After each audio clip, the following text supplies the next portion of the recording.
एक जहाज पर कुछ यात्री समुद्र पार कर रहे थे। सुबह किनारा लगने को ही था, रात भर की यात्रा थी। सुबह किनारा निकट ही था, लेकिन तभी आंधी तूफान बारिश शुरू हो गई। और जब समुद्र में आंधी तूफान बारिश और लहरें तेज हो जाए तो बड़े बड़े जहाज की भी दिशा बदल जाती है। उस पर सैकड़ों यात्री थे। सभी घबराने लगे कि अब क्या होगा। हम तो किनारे लगने ही वाले थे, लेकिन ये जहाज तो अब हिलने डुलने लगा। इतनी तेज बारिश थी, इतनी तेज लहरें थी कि समुद्र की लहरें जहाज को प्रभावित करने लगी और पानी जहाज के अंदर जाने लगा। वायु के थपेड़ों से जहाज हिलने लगा, संतुलन बिगड़ने लगा। उसी जहाज में एक संत बैठे थे किनारे। बाकी सभी यात्री ने कहा कि कुछ तो करो, आप तो संत हैं, आपके पास तो शक्तियां होगी, कुछ तो करो। संत कुछ भी नहीं बोले, चुपचाप शांत बैठे रहे। लोगों ने कहा कैसा साधु है, जहाज मुसीबत में है, सैकड़ों लोगों की जान मुसीबत में है, सैकड़ों लोगों के प्राणों के ऊपर संकट आया हुआ है और ये साधु चुपचाप बैठा है। लोगों ने कहा छोड़ो, कोई बात नहीं, हम लोग ही भगवान से प्रार्थना करते हैं। सभी लोग आंख बंद किए, हाथ जोड़े, हे प्रभु अब तो किनारा लगने ही वाले थे, थोड़ा सा ही बचा था। ये कैसा मुसीबत आ गया, ये कैसी विपदा आ गई। हे प्रभु कृपा करना, यदि हम सुरक्षित किनारे लग गए तो हम आपको भेंट करेंगे। कोई कहता है 1100 रुपया चढ़ाएंगे। थोड़ा धनी आदमी था, उसने कहा 11,000 चढ़ाएंगे कल। किसी ने कहा हम कपड़े भेंट करेंगे, किसी ने कुछ। सब लोग ऐसे ऐसे संकल्प लेने लगे कि हे प्रभु यदि हम सुरक्षित किनारे लग गए तो हे भगवान हम कल ही आपके मंदिर जाकर के आपको पैसे भेंट करेंगे, हम आपको कपड़े भेंट करेंगे, हम आपको मिठाइयाँ भेंट करेंगे। जैसे किसी बच्चे को प्रलोभन दिया जाता है, वैसे वे लोग भगवान को प्रलोभन देने लगे कि हमको सुरक्षित किनारे लगा दो। और फिर सब लोगों ने कहा उस संत से कि तुम देख क्या रहे हो, अरे तुम भी तो आंख बंद करके प्रार्थना करो, भगवान तुम्हारी बात जल्दी सुनता है। क्योंकि संत जो होते हैं भगवान के निकट होते हैं। तुम्हारी रिश्तेदारी है भगवान से, तुम्हारा अपना आदमी है भगवान, हम लोगों की बात तो सुनेगा नहीं सुनेगा, तुम कह दोगे तो भगवान सुन ही लेगा। तुम भी तो प्रार्थना करो, हम लोगों के प्राण संकट में है और तुम मौज में हो। संत कुछ नहीं बोले। लोगों ने कहा कैसा आदमी है, इसको हम लोगों का प्राण संकट में है दिखता नहीं। और संत मौज में ध्यान में बैठे रहे, जैसे कुछ हुआ ही नहीं, जैसे वहां कुछ घटित ही नहीं हुआ। संत और संसारी में यही फर्क है। संसार की बाधाएं, संसार की विपदाएं जब आती है तो सामान्य आदमी व्याकुल हो उठता है, पागल हो उठता है। लेकिन जो संत होते हैं वो किसी भी प्रकार की बाधा आ जाए, किसी भी प्रकार की विपदा आ जाए, किसी भी प्रकार की मुसीबत आ जाए, संत वहां स्थिर होते हैं, शांत होते हैं। संत शांत रहे, कुछ नहीं बोला। धीरे धीरे सुबह देखा, लहरें शांत हुई, हवा शांत हुई, बारिश भी बंद हुई और जहाज किनारे लगा। लेकिन सभी लोगों की आंखें बंद थी, सभी लोग कांप रहे थे, सबके हाथ जुड़े हुए थे। संत ने आंखें खोली, देखा कि जहाज तो किनारे लग चुका है, फिर भी ये लोग डर के मारे कांप रहा है, हाथ जुड़ा हुआ है, सबकी आंखें बंद है। सब लोग आंखें बंद कर रखे थे। संत ने कहा आंखें खोल लो, अब बंद रखने की जरूरत नहीं है, अब तुम किनारे लग गए हो। लोगों ने आंखें खोली, देखा सच में किनारे लग गए। अब तो बड़ी खुशी हुई सबको। संत ने कहा, तुमने जो जो वादा किया था भगवान से पूरा करना। तो लोगों ने कहा, जैसे ही देखा किनारा लग गया है, तो जो आदमी बोला था कि 11,000 हम कल मंदिर में देंगे, वो तुरंत कहता है, भगवान क्षमा करना, अभी तो उतना नहीं है, मैं कल जाके 1100 रुपया दे दूंगा। जो आदमी 1100 रुपया बोला था, उसने कहा, भगवान क्षमा करना, अभी तो बहुत सारे काम है, मैं 11 रुपया दे दूंगा। जो कहा था मैं कपड़े भेंट करूंगा, उसने कहा, क्षमा करना, मैं एक रुमाल तो भेंट कर ही दूंगा, लेकिन कल करूंगा। धीरे धीरे सब ने, जिसने मृत्यु के भय से भगवान को 11,000 11 लाख तक की घोषणा कर दी थी, जैसे ही देखा कि अब जीवन सुरक्षित है, जैसे ही देखा कि अब किनारा लग चुका है, सबका भाव बदल गया, सबका विचार बदल गया। संत ने कहा, यही तो मैं देख रहा था कि तुम्हारी प्रार्थना प्राणों से उपजी है या भय से उपजी है। यही तो मैं देख रहा था कि भगवान से तुम्हारा प्रेम वास्तव में है या फिर डर से है, क्योंकि तुम भगवान को प्रलोभन दे रहे थे कि हे भगवान मुझे बचा लेना, और जैसे ही तुम किनारे लग गए तो भगवान फिर कोई मतलब का नहीं रह गया, फिर भगवान से कोई अर्थ नहीं रह गया, भगवान का कोई प्रयोजन नहीं रह गया। तुम्हारी प्रार्थना यही है, तुम्हारी पूजा यही है। संत ने कहा, तुम्हारी पूजाएं, तुम्हारी प्रार्थनाएं भय या लोभ से पैदा होती है।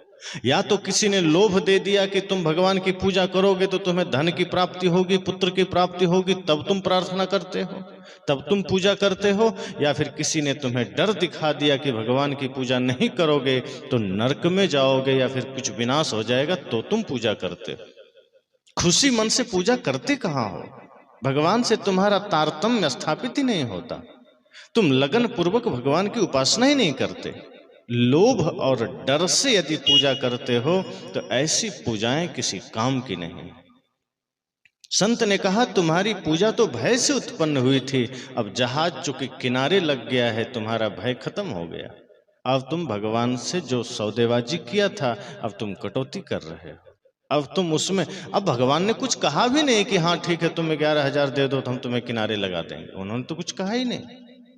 तुम तो अपने मन से ही 11 बोल रहे थे, 11,000 11 रुपये 1100 रुपये। भगवान ने तो कुछ नहीं कहा, और फिर तुम कम कर रहे हो तो भी भगवान कुछ नहीं कर रहे कि नहीं तुमने तो 11 बोला था, अब क्यों 1100 कर रहे हो? तुमने तो कपड़े बोले थे, तुमने तो लड्डू बोले थे, तुमने तो मिठाइयां बोली थी, तुम क्यों कम कर रहे हो? भगवान ने कुछ नहीं कहा। संत ने कहा, ये सब तुम्हारे मन के भ्रम हैं, बातें हैं जो तुम भगवान के नाम से करते हो। तुम्हें मन में डर हुआ, तुम भगवान की पूजा करने लग गए। तुम्हें मन में भय हुआ, भगवान की पूजा करने लग गए। कोई लोभ जागृत हुआ, तुम मंदिर चले गए। परमानंद के भाव से तुम मंदिर कहाँ जाते हो? सदगुरु कबीर ने कहा है ना, दुख में सुमिरन सब करे, सुख में करे न कोई, जो सुख में सुमिरन करे तो दुख काहे को हो। कहा, जब दुख आया तो तुम सुमिरन में लग गए, जब दुख आया जीवन में, कष्ट आया तो तुम भजन में लग गए। दुख आते हैं तो तुम मंदिर की ओर भागते हो, और जब सुख रहता है तो सिनेमा हॉल की ओर जाते हो। कहा, ऐसे काम चलेगा? जब जीवन में दुख आया तो भगवान का नाम याद आया, और जीवन में जब दुख नहीं है तो हीरो हीरोइन का नाम याद आता। संत कहते हैं, ये पूजा गलत है, ये पाखंड है। दुख में सुमिरन सब करे, जब दुख है तो सुमिरन करते हो। अच्छा होता सुख के समय ही सुमिरन कर लेता, अच्छा होता जब सुख का जीवन था तभी भजन कर लेता, दुख ही नहीं आता। जैसे कई जगह लोग कहते हैं ना कि आप अगर बीमार नहीं होना चाहते हैं, आपके जीवन में कोई बीमारी है, कोई रोग है, कोई कष्ट है, तो लोग उपाय बताते हैं, चिकित्सा बताते हैं। क्या बताते हैं? कि आप योग करिए, प्राणायाम करिए। अगर आप योग और प्राणायाम करेंगे तो आप स्वस्थ हैं, तो स्वस्थ ही रहेंगे, आपके जीवन में बीमारी नहीं आएगी। तो कुछ लोग कहते हैं अभी हम बीमार तो हुए नहीं हैं, योग क्यों करें? तो लोग कहते हैं नहीं, आप योग करिए ताकि आप बीमार ही ना हों। आप ध्यान करिए ताकि आपका मन समस्याओं में जाए ही नहीं। आप जब प्रकृति से जुड़ते हैं, योग करते हैं, तो बीमारी आती ही नहीं है। बीमारी आती कब है? जब हम असावधान होते हैं, जब हम बेहोश होते हैं। संत कहते हैं जब बेहोशी में जीवन चला जाए तब रोग आते हैं, तब व्यवधान आते हैं जीवन में, तब कष्ट आते हैं। इसलिए संतों ने कहा कि दुख में सुमिरन सब करे। जब दुख का समय आता है तो सुमिरन करते हैं। जब जीवन लगता है डगमगा रहा है तो भजन करते हैं। जब लगता है कोई कष्ट आ गया है तो गुरु का, भगवान का नाम याद आता है। बाकी समय तो दुनियादारी का ही नाम याद आता है। और जो लोग ध्यान, सत्संग, भजन में भी भेद करते हैं कि मैं तो बुढ़ापे में कर लूँगा, बाद में कर लूँगा, या कष्ट आएगा तो देखा जाएगा, अभी तो सब ठीक है, कहते हैं ऐसे लोग फिर कुछ नहीं कर पाते। ऐसे लोग का जीवन फिर आगे नरक में ही जाना है, वो स्वर्ग तो नहीं जा सकते। इसलिए कहते हैं जो जीवन मिला है इसको सजाइए प्रेम से, भक्ति से। चेहरे को सजा लेते हैं, शरीर को सजा लेते हैं, एक से एक गहने से आप शरीर को सजाते हैं, लेकिन जिस दिन मृत्यु आएगी वो सारे गहने यहीं उतर जाएंगे, शरीर भी यहीं बिखर जाएगा। संत कहते हैं जीवन को सजाइए प्रेम से, जीवन को सजाइए भक्ति से, जीवन को सजाइए सत्य से, अहिंसा से। अब परिवार में रहते हैं और पति पत्नी में रोज झगड़े चल रहे हैं। कोई भगवान की आप पूजा कर लीजिए, किसी संत की उपासना कर लीजिए, यदि आपके जीवन में प्रेम नहीं है, पति पत्नी में प्रेम नहीं है, वो सारी पूजा व्यर्थ है। फिर आपका सारा प्रयास व्यर्थ है। आप कितना भी सत्संग करिए, कितना भी मंत्र जाप करिए, यदि भाई भाई में प्रेम नहीं है तो समझ जाना आपकी पूजा अधूरी है, आपकी पूजा व्यर्थ है। संत तो कहते हैं कि यदि जीवन में आपने घर को ही स्वर्ग बना लिया, यदि आपने अपने घर को ही मंदिर बना लिया, तो समझना कि भगवान का वास तो आपके घर में ही हो जाएगा। आपको बाहर जाने की जरूरत कहाँ पड़ेगी। आप कई बार ऐसा होता है, लोग सोचते हैं कि मेरी गलती थोड़े, मैं तो अच्छा हूं, मुझसे कभी भूल हो सकती है। भूल तो सामने वाले से होती है, गलती तो सामने वाले से होती है, मैं तो सदैव अच्छा ही अच्छा करता हूं। लेकिन संतजन कहते हैं कि यदि कभी रिश्ते को बनाने के लिए, बचाने के लिए झुकना पड़े तो झुक जाना, अहंकार मत करना कि मेरी गलती नहीं है। यदि कभी छोटे भाई से भी गलती हो जाए और आप बड़े भाई हैं तो झुक जाना।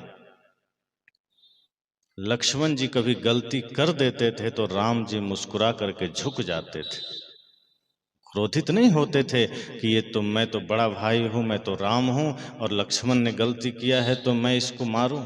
नहीं, राम जी मुस्कुरा करके झुक जाते थे और लक्ष्मण जी को तब आभास होता था कि भैया कितने श्रेष्ठ हैं कि हम गलती कर रहे हैं फिर भी राम जी झुक जा रहे हैं। और अगर कभी बड़े भाई से गलती हो जाए तो छोटे भाई को चाहिए कि सिर झुकाकर विनम्रता से स्वीकार करे, न कि कहे कि आपसे गलती हुई है।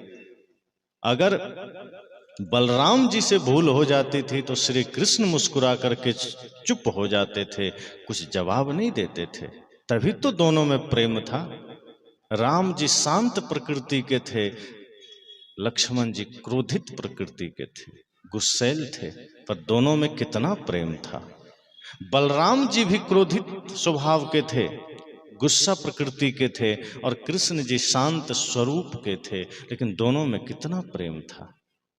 आज ऐसा होता है, बड़ा भाई कोई भूल कर दे तो छोटा भाई तनतना जाता है कि नहीं, मैं कैसे मान लूं, तुमने गलती किया, तुम झुको, हम नहीं झुक सकते।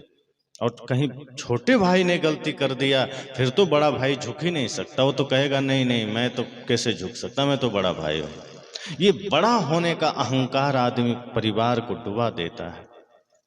संत कहते हैं कोई गलती हो जाए झुक जाइए, रिश्ते को बचाने के लिए वहां समर्पित हो जाइए और सीखिए अपने महापुरुषों से। राजसु यज्ञ में भगवान श्री कृष्ण ने जूठे पत्तल उठाने की जिम्मेदारी ली थी, किसी ने कहा नहीं था। इतने बड़े तीनों लोकों के स्वामी भगवान कृष्ण कहते हैं मैं तो जूठा पत्तल उठाऊंगा और संतों का चरण धोऊंगा। सोचिए, जितना अधिक आपके अंदर सामर्थ्य होगा, जितना अधिक ज्ञान होगा, उसका प्रमाण ये होगा कि आप विनम्र होंगे। यदि आपके भीतर विनम्रता नहीं आई, इसका मतलब ना ज्ञान है, ना ध्यान है, ना भजन है, ना जाप। आप देखिए अभी आम का सीजन है ना, आम के पेड़ में जब आम के फल लगते हैं तो डालियां झुक जाती है कि ऊपर उठ के चली जाती है, डालियां झुक जाती है। क्यों? क्योंकि जब कोई चीज में गहराई आ जाती है, कुछ मिठास आ जाती है, कुछ फल लग जाता है, तो वो अपनी डालियां झुका देता है ताकि कोई भी सरलता से हमसे ले ले, कोई भी प्राप्त कर ले। और अगर आपने उस पर पत्थर मारा, तब आम के पेड़ पर अगर आपने पत्थर मारा, तो आम का पेड़ बदले में आपको क्या देगा? पत्थर देगा या आम देगा? आम देगा। आपने तो पत्थर ही मारा है, लेकिन आम के पास सिर्फ आम है, वो आम गिरा के आपको दे देता है कि जाओ कोई बात नहीं, तुमने तो पत्थर मारा है, हम पत्थर नहीं मार सकते। क्यों? क्योंकि हमारे पास तो आम है, हमारे भीतर पत्थर नहीं है। संत जन कहते हैं यही फार्मूला जीवन में उतारिए। कोई गाली दे दिया, कोई आलोचना कर दिया, कोई आपकी निंदा कर दिया, कोई शिकायत कर दिया, किसी ने आपको पत्थर मार दिया, रियल में कोई पत्थर मारे सो ऐसा ही नहीं है। कोई गाली भी मारा तो गाली भी पत्थर ही समझिए, निंदा भी एक पत्थर है, शिकायत भी एक पत्थर है, क्रोध भी एक पत्थर है। तो किसी ने आपको निंदा का पत्थर मार दिया, किसी ने गाली का पत्थर मार दिया, संत कहते हैं वहां आप आम की तरह अपने भीतर से प्रेम के मीठे फल निकाल के उसको दे दीजिए। परिणाम क्या होगा? उसके पास गाली था, उसने आपको गाली दिया, आपके पास प्रेम के मीठे शब्द है, आपने मीठे शब्द दिए। फैसला हो गया किसके पास क्या है। अब आपको तय करना है कि आपको भी अगर गाली ही देना है, मतलब आपके भीतर भी गाली है, आपके भीतर भी विकार है, आपके भीतर भी बुराई है। संत कहते हैं नहीं, आप अपनी पहचान बना के रखिए, और परिवार में यदि परिवार को बनाना है, संवारना है, एक सूत्र में बांधना है, तो जिम्मेदारी निभाइए कि नहीं, सामने वालों को ही नहीं, अगर कभी मुझे भी झुकना पड़े तो विनम्रता से झुक जाएंगे। अहंकार के कारण परिवार बिखरता है। कभी भी परिवार और समाज बिखरता है दो कारणों से, या तो स्वार्थ या अहंकार। स्वार्थ आ जाए कि मुझे सब कुछ चाहिए, मेरी ही बात मानी जाए, मेरा ही सब कुछ होना चाहिए, तो वो स्वार्थ हुआ। और अहंकार मतलब नहीं, मैं तो झुकूंगा ही नहीं, मैं क्यों झुकूंगा, जो मैंने कह दिया सो कह दिया। बस समझ जाना वो परिवार का डूबने का समय आ गया है, समझ जाना वो परिवार अब नरक में जाने वाला है। संत कहते हैं जीवन में विनम्रता को धारण कीजिए। आप सब ने सुना होगा, मैं अक्सर कहा करता हूं कि भृगु जी एक बार बैकुंठ गए विष्णु जी को लात मारने। अब सोचिए, विष्णु जी सतोगुण प्रकृति के हैं, सत्य उनके भीतर है, वो तामसी नहीं है, रजोगुणी नहीं है, वो सतोगुण प्रधान है। तो भृगु जी ने सोचा कि परीक्षा लिया जाए विष्णु जी का, कि जितना उनके अंदर शक्ति है, सामर्थ्य है, ज्ञान है, क्या सच में वो उतने महान हैं? क्योंकि जो व्यक्ति ज्यादा शक्तिशाली होगा, ज्ञानी होगा, वो कभी भी किसी के प्रति किसी के एक्शन का जवाब में एक्शन नहीं करेगा, गाली का जवाब में गाली नहीं देगा, किसी के थप्पड़ का जवाब थप्पड़ से नहीं देगा, जो शक्तिशाली होगा। और जो अधूरा होगा वो तो तुरंत गाली का जवाब गोली से दे देगा। अधूरा आदमी ही ज्यादा उफनता है। जैसे आधा घड़ा में पानी हो तो ज्यादा उछलता है, और घड़ा में पानी भरा हो तो उछलता नहीं है। तो इसलिए कहा है, कहीं कबीर अर्धघट डोले, पूरा होए विचार ले बोले, कि अगर घड़ा में पानी भरा हो तो वो गिरता नहीं है। भृगु जी ने सोचा कि विष्णु जी की परीक्षा ली जाए कि क्या वास्तव में ये सतोगुण प्रधान है, क्योंकि जिनके पास शक्ति है, सामर्थ्य है, सब कुछ है, समृद्धि है, अगर उनके पास जाकर के हम कुछ भूल कर दें, कुछ चूक कर दें, तो क्या उसका जवाब में वो हिंसा तो नहीं करेंगे? उनकी विनम्रता की परीक्षा ली जाए। वो तो गनीमत था कि भृगु जी विष्णु जी के पास गए। कहीं ये परीक्षा लेने शिव जी के पास चले जाते तो एक ही त्रिशूल में उनको सीधा कर देते। लेकिन वो जानते थे कि हम गलत जगह नहीं जा सकते, कहीं कैलाश चले गए तो सुरक्षित नहीं आएंगे, क्योंकि वहां अगर ये गलती करने चले गए तो फिर मामला गड़बड़। इसलिए विष्णु जी के पास गए। और आप सोच भी नहीं सकते, जिन्हें हम तीनों लोकों का स्वामी कहते हैं, भगवान विष्णु सोए हैं, शांत स्वभाव है। अब भृगु जी ने क्या किया, जाते ही अहंकार में, क्रोध में विष्णु जी के सीने पर लात मार दी। यहां वहां नहीं, सीने पर। सारे लोग गुस्से में आ गए, माता लक्ष्मी भी गुस्से में आ गई, लगा अब इसको दंड दे देंगे। विष्णु जी ने सबको रोक दिया, रुक जाओ रुक जाओ, घबराने की जरूरत नहीं, शांत रहो। और विष्णु जी अपने सैया से नीचे उतरते हैं, भृगु जी का चरण पकड़ते हैं और बैठकर कहते हैं, भगवान मेरे कठोर सीने पर आपका ये कोमल चरण पड़ गया है, कहीं आपको चोट तो नहीं लगी? सोचिए भगवान विष्णु की विनम्रता कितनी बड़ी है। चोट उनको लगी होगी पैर से, वो कह रहे हैं कहीं मेरे कठोर सीने से आपके चरण में चोट तो नहीं लग गई? भृगु जी तो पानी पानी हो गए। वो सोचे थे हम परीक्षा तो लेने आए थे, लेकिन परीक्षा में हम क्या करें, हम तो कुछ समझ नहीं आ रहा। जो सोचे थे उससे भी आगे हैं भगवान विष्णु, इस सतोगुण प्रधान है, ये कभी प्रतिकार कर ही नहीं सकते। लेकिन हाँ, जब सिर पानी से ऊपर हो जाता था तब वो प्रतिकार करते थे। जब तक हाथ में रहता था मामला, कंट्रोल में, नियंत्रण में, तब तक तो वो हाथ ही जोड़ते थे।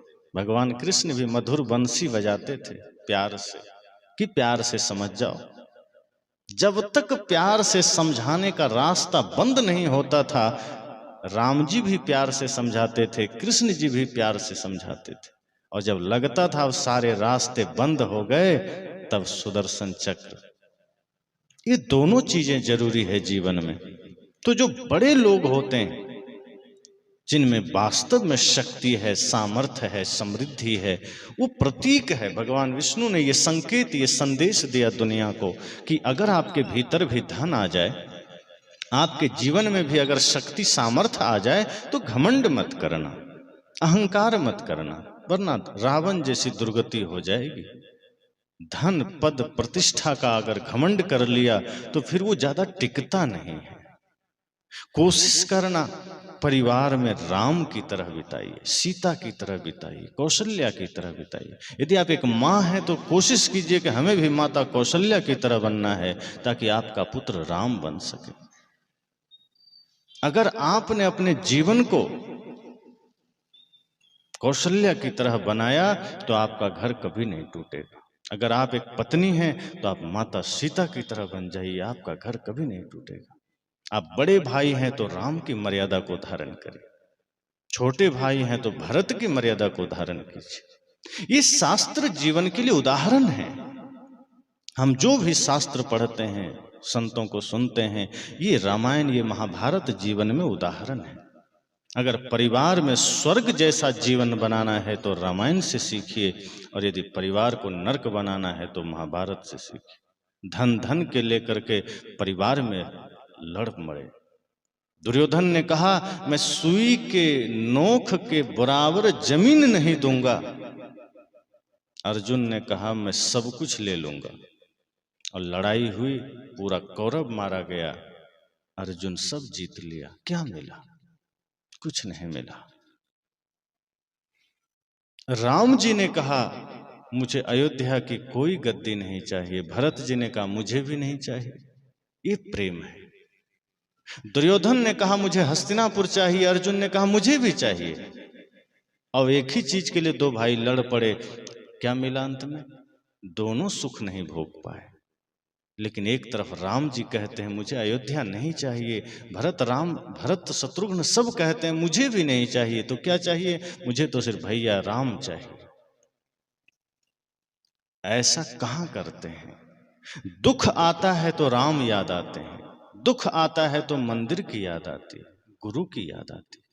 और जब जीवन में दुख नहीं है, वैभव है, समृद्धि है, तो न मंदिर का ध्यान है, न राम का ध्यान है, न पूजा का ध्यान है।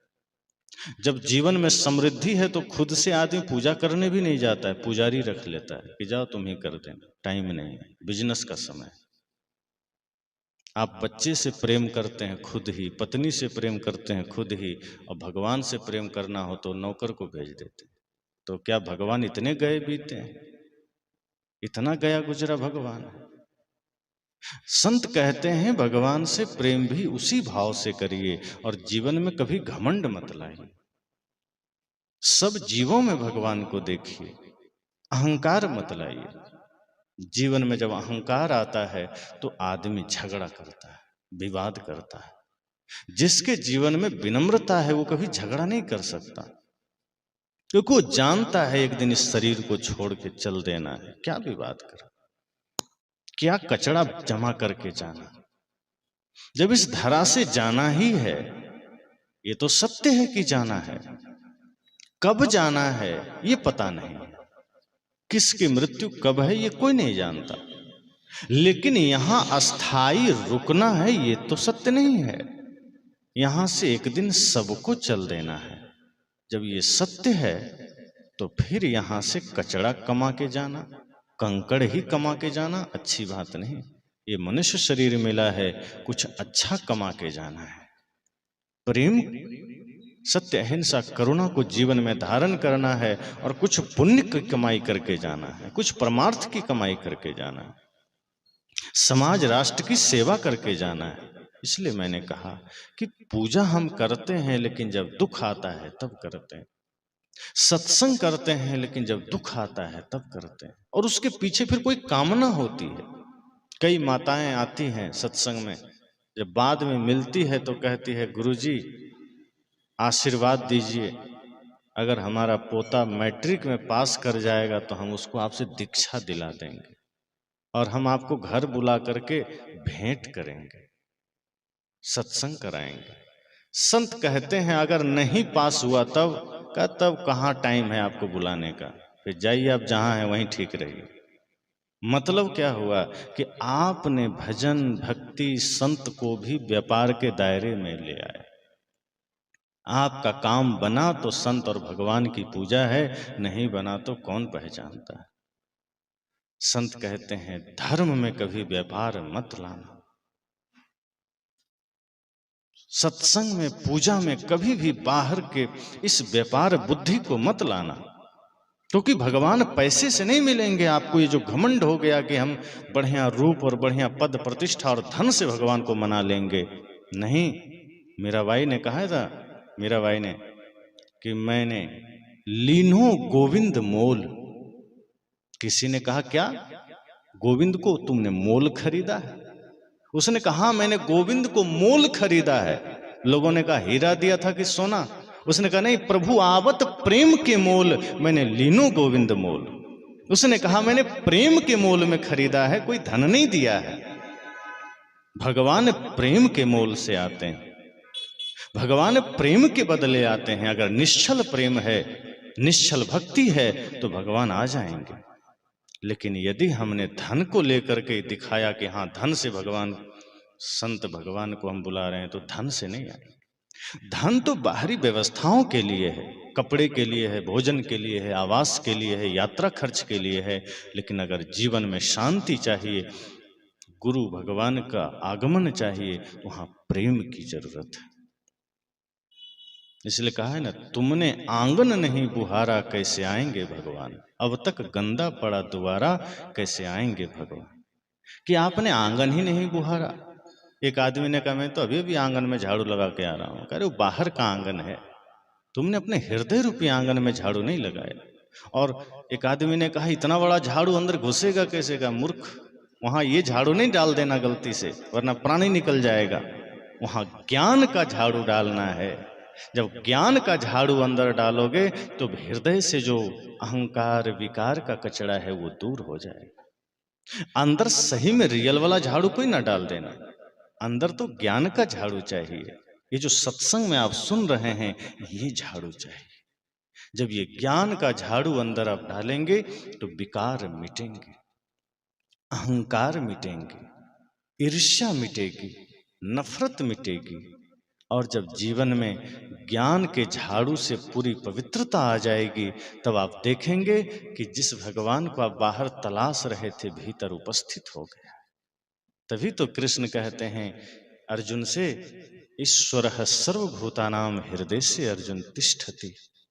हे अर्जुन, जिस ईश्वर की तुम तलाश बाहर करते हो वो सभी भूत प्राणियों के हृदय में बैठा है, बाहर मत खोजो। और तुलसी जी भी कहते हैं, प्रकृति पार प्रभु सब उर्वासी, कि प्रकृति से परे प्रभु सबके हृदय में बैठा है। तो जब हृदय साफ होगा तभी ना। अब हृदय ही गंदा है, अब यहाँ ये बिछावन लगा है, इसके जगह में यहाँ पूरा गोबर और कचड़े का ढेर होता तो आप बैठते हैं। जब आप साधारण हम इंसान यहाँ नहीं बैठ सकते तो सोचिए जिस हृदय में इतना भयंकर गंदगी हो भगवान आके बैठेंगे? नहीं बैठेंगे। उनके लिए तो और पवित्र सिंहासन चाहिए। और हमने अपने हृदय को ही गंदा कर रखा है, नफरत करके, ईर्ष्या करके, द्वेष करके, परिवार में विद्वेष करके। पति पत्नी में बात बंद है तो पिता पुत्र में बातचीत बंद है, भाई भाई में बातचीत बंद है। सोचो क्या लेके जाओ? बात बंद है, एक दिन ऐसे ही बंद हो जाना। ये मुख तो ऐसे भी बंद हो जाना, अभी बंद करके क्या मिलेगा?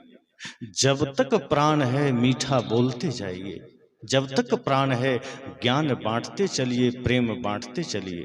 ज्योति से ज्योति जगाते चलो, प्रेम की गंगा बहाते चलो। राह में आए जो दीन दुखी, सबको गले से लगाते चलो। ये प्राण जब तक है तब तक अपने जीवन को नरक मत बनाइए, मुर्दा मत बनाइए। जीवंत हो करके जीवन बिताइए और प्रेम बांटते चलिए। अगर कोई गलती भी कर दे तो आप झुक जाइए। अगर आपके थोड़ा झुकने से किसी के जीवन में परिवर्तन आ जाए तो क्या दिक्कत? एक पति पत्नी में झगड़ा हो गया, अब दोनों दीक्षित थे, माला दोनों ने लिया था, दोनों के गुरु बस अलग थे।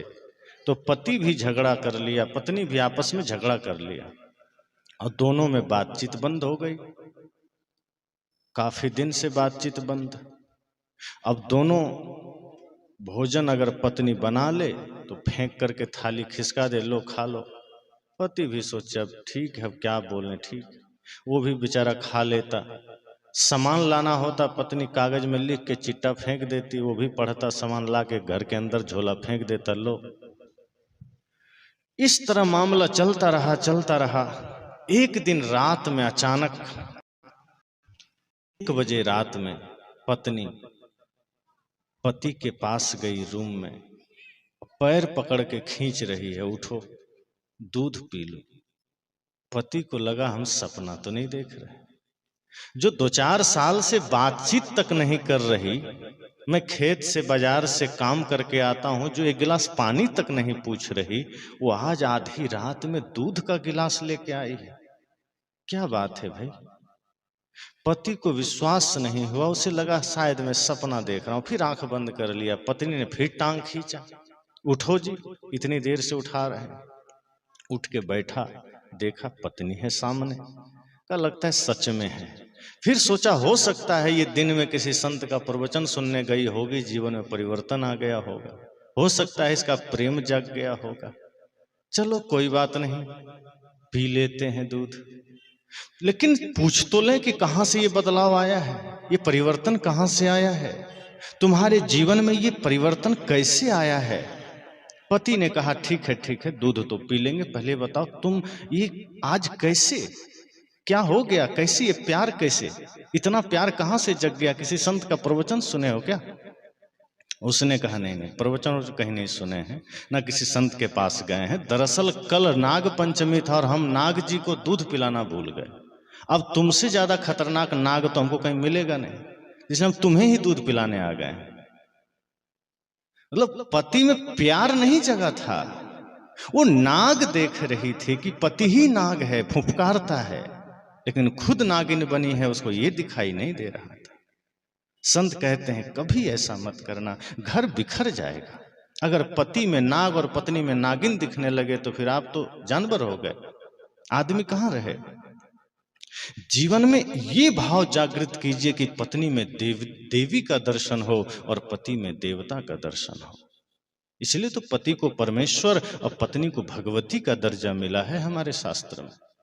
एक चीज और ध्यान रखिए, भारत ही एक ऐसा देश है जहां पत्नी को धर्म पत्नी कहा जाता है और कहीं नहीं कहा जाता। पत्नी के पीछे अगर धर्म शब्द जुड़ा है, जानते हैं साधारण नहीं है। धर्म पत्नी का मतलब है वो पत्नी जब पति का कदम बिगड़ जाए तो धर्म के रास्ते पर ले आवे, और धर्म पति जो पत्नी का कदम बिगड़ जाए तो प्यार से, भाव से, भक्ति से पत्नी को रास्ते पर ले आवे। पर आज हमने उस रिश्ते को भी खटास में बदल दिया है, खटाई में बदल दिया। पति पत्नी के रिश्ते कुछ अच्छे नहीं चलते। आज पति पत्नी के बीच की स्थिति तो ऐसी हो गई जैसे भारत और पाकिस्तान का बॉर्डर का हालात है, तनाव बना रहता है। कब कौन किस पर बम फेंक दे पता ही नहीं चलता, कब पति पत्नी एक दूसरे पर बमबारी कर दे पता ही नहीं चलता। संत कहते हैं नहीं, एक दूसरे में देवत्व का दर्शन करिए। सत्संग अगर आप सुनते हैं, गुरु का मंत्र जपते हैं, पूजा करते हैं, इसका परिणाम आपके जीवन में उतरना भी तो चाहिए। आप भोजन करते हैं तो भोजन के बाद आपको भूख मिट जाती है ना, आप कहते हैं अब मैं मन तृप्त हो गया, पेट भर गया, अब मुझे नहीं खाना। अब भोजन की और तुरंत भूख लगी रहे तो आप क्या कहेंगे? कोई कहेगा या तो आप बीमार हैं या आपने भोजन किया नहीं। सत्संग सुनने के बाद, ध्यान के बाद, पूजा के बाद, जाप के बाद यदि प्रेम जागृत नहीं हुआ, परिवार में जो समस्या थी वो मिटी नहीं, भाई भाई का विवाद नहीं मिटा, इसका सीधा मतलब है या तो पूजा ठीक से नहीं हुई है, या सत्संग ठीक से नहीं कर पाए, या जाप में गड़बड़ी है। अगर आपने मनसा वाचा कर्मना सब कुछ शुद्ध करके जाप किया, पूजा किया, सत्संग किया तो परिवार आज स्वर्ग बन जाएगा। पति पत्नी के बीच के जो रिश्ते हैं वो स्वर्ग जैसा सुंदर हो जाएगा। हमारे शास्त्रों में तो पति और पत्नी को एक कहा गया है, इसलिए तो भगवान शिव ने अर्धनारीश्वर रूप धारण किया था कि हम अलग नहीं हैं। स्त्री मतलब प्रकृति, आत्मा मतलब पुरुष, ये शरीर प्रकृति है और इसी प्रकृति का दर्जा नारी को मिला है कि बिना उसके ये आत्मा रह ही नहीं सकती, बिना उसके ये पति रह ही नहीं सकता है। दोनों मिला के पूरा होता है, दोनों एक दूसरे के बिना अधूरा है। आज ये आभास, ये भाव कहाँ है? इसलिए भगवान शिव ने संकेत दिया दुनिया को, आधा पुरुष आधा नारी, अर्धनारीश्वर रूप के नहीं, हम भिन्न नहीं हैं। अगर आप जीवन में ऐसी भिन्नता लेकर जीते हैं तो आप दुख के सिवा कुछ नहीं पाएंगे। फिर आप वैवाहिक जीवन का सुख कहाँ पाएंगे? फिर तो आपके बच्चे भी बिगड़ेल हो जाएंगे, फिर वो भी मेघनाथ की तरह होंगे, वो भी अवज्ञा करेंगे, फिर वो श्रवण कुमार और राम जी की तरह थोड़े होंगे जो सौतेली माँ के कहने पर वनवास चले गए। राम जी के पास शक्ति था, सामर्थ्य था, चाहते तो एक बार में हाथ हिला देते तो कोई चू नहीं कर सकता था, पूरे अयोध्या में उनका शासन हो जाता।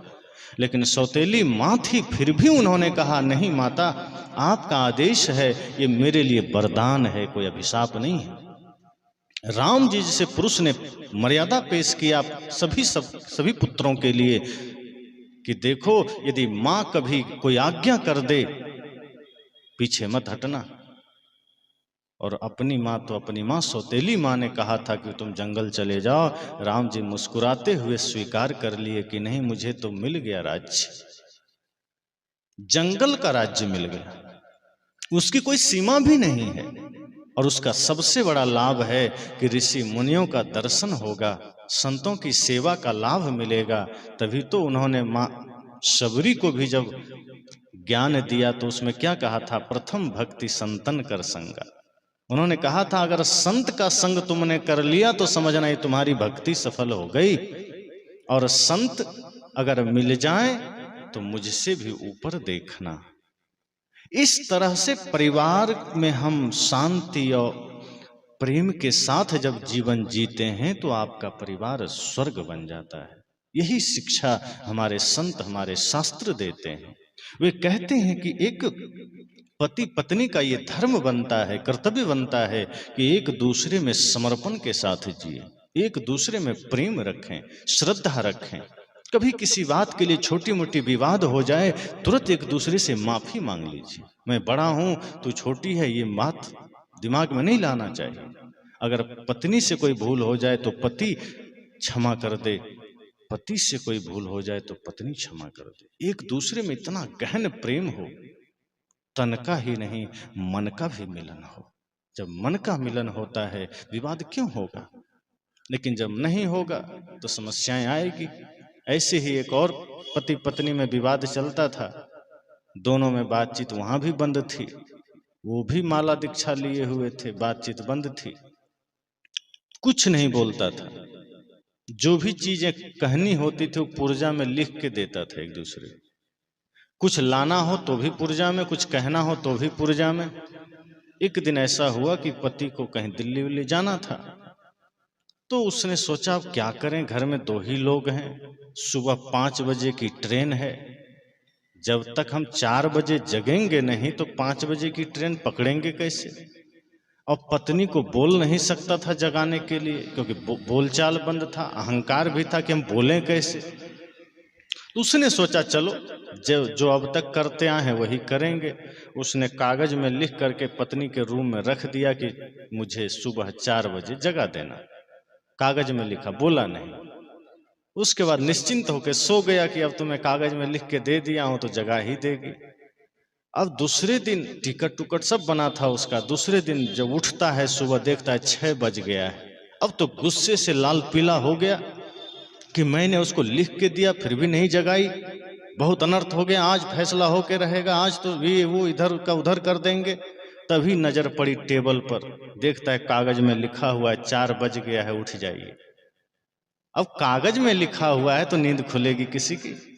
उसने भी वही फार्मूला अपनाया कि तुम मुझे जगाने के लिए जब कागज में लिख के दिया तो मैंने भी तुमको कागज में लिख के रख दिया है, 4 बज गया, उठ जाओ। अब आपको भूख लगी हो और हम कागज में लिख के दे दें भोजन से आपका पेट भर जाएगा? मेवा, मिष्ठान, छोला भटूरा सब लिख के दे दें, कितना पेट भरेगा? उसके लिए तो रियल में भोजन चाहिए ना, वास्तव में। उसी तरह उसने भी कागज में लिख के दे दिया उठ जाओ, वो तो नींद में था, ट्रेन छूट गई। जीवन में तमाम समस्याओं का कारण हमारा अहंकार होता है। जीवन में तमाम समस्याएं हमारे स्वार्थ के वजह से आती। इसलिए मैंने कहा कि पूजा भी अगर करिए, अगर वो अहंकार में है, भय से है, लोभ से है, उसका कोई लाभ नहीं मिलेगा। गुरु की पूजा करिए, भगवान की पूजा करिए, पूर्ण श्रद्धा, पूर्ण समर्पण से करिए, पूरी तन्मयता से करिए। उस वक्त कुछ का कुछ हो जाए, इधर का उधर हो जाए, संसार का ध्यान मत करिए, भूल जाइए सब कुछ। अगर सच में आपको गुरु और भगवान में भरोसा है तो संसार की समस्याओं को मत देखिए, वो खुद गुरु संभाल लेंगे। अगर आपको उनमें निष्ठा है तो आप सब उन पर टाल दीजिए कि प्रभु तेरा तुझको सौंपता क्या लागत है, सब आप संभाल लेना, मैं तो बस तेरी भक्ति में लीन हूं। लेकिन हम ऐसा नहीं करते, इसलिए समस्या आती है। मैंने कहा जब आप पूजा भी करिए, अहंकार छोड़ दीजिए, भय छोड़ दीजिए, लोभ छोड़ दीजिए, निश्चल भक्ति करिए, निष्कपट भक्ति करिए, माता शबरी की तरह। कोई कामना ना हो, कोई लोभ ना हो, कोई भय ना हो। अगर भक्ति भय से होगा, प्रार्थना भय और लोभ से होगा, कुछ नहीं मिलेगा। राक्षस लोग पहले तपस्या करते थे लोभ से।